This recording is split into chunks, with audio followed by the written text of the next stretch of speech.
We've just ended the 20th century, and the world witnessed 2 world wars and the development of weapons of mass destruction at a level that nobody could possibly have ever imagined before. And as this century has just begun, we still have plagues in the landscape.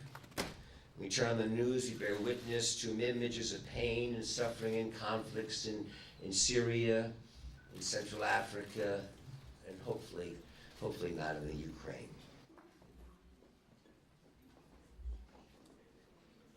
This book is a call for action to create a world where people of goodwill and instruments of peace prevail over weapons of war.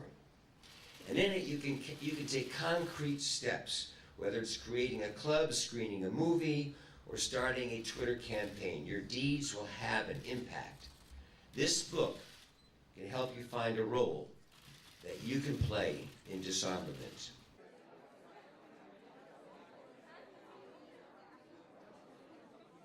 $4.4 billion are being spent every day on the military worldwide, while humanity continues to suffer from poverty, from disease, from hunger, and unmet human needs.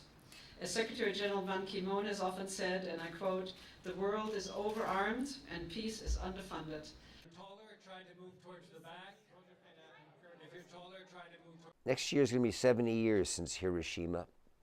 And for a lot of students, it's just part of history lessons rather than the real threat and reality of what exists out there today.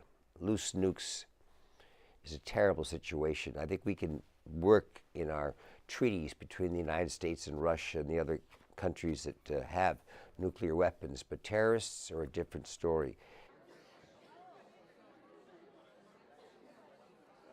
I'm surprised the number of 20-year-olds that are running for Congress or local office.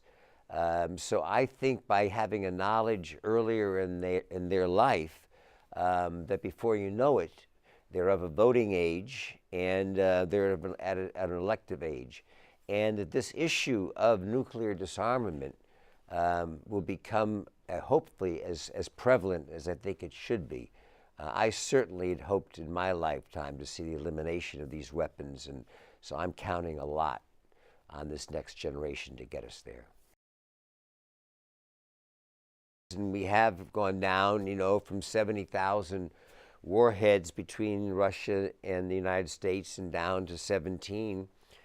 But the fear of a terrorist attack, the fear of someone getting hold of some highly enriched uranium or plutonium, this is a situation where we cannot have it happen. I believe if a terrible tragedy happens, we're going to see a lot of action very quickly. We'll see the elimination of weapons. But this is a situation where we cannot wait for that tragic incident to happen and then act. It's got to happen before that.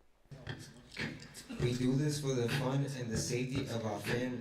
Nuclear bombs are a terror, destroying homes and families. 70 years ago, humanity saw bombs as protection. But when a bomb dropped, it was more popular than an election.